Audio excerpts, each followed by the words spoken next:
সাধারণ মানুষকে যেভাবে হচ্ছে তারই হয়েছে।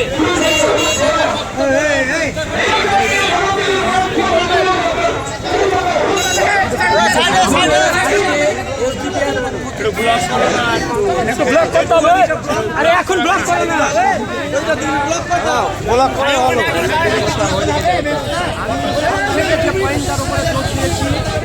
2002 সালে যার বাবা ভোটার ছিল তার ছেলে মেয়ে সদস্য যতজনই হোক সরকারকে নির্দ্বিধায় ভোটার হিসাবে মেনে নিতে হবে এবং বিএলওদের ওপরে অযথা চাপ দেওয়া যাবে না।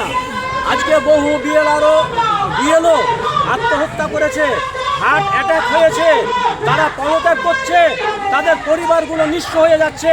এটা জনগণের ওপরে কেন্দ্রীয় সরকার তথা নির্বাচন কমিশনারের মানসিক অত্যাচার ছাড়া কিছু নয়। আমরা আজকে নির্বাচন কমিশনারের কাছে দাবি জানাচ্ছি যে এসডিপিআই একটা রাজনৈতিক ব্যানারে আছে, তাই সুশৃঙ্খলভাবে তারা এই ডেপুটেশন নিয়ে এসছে।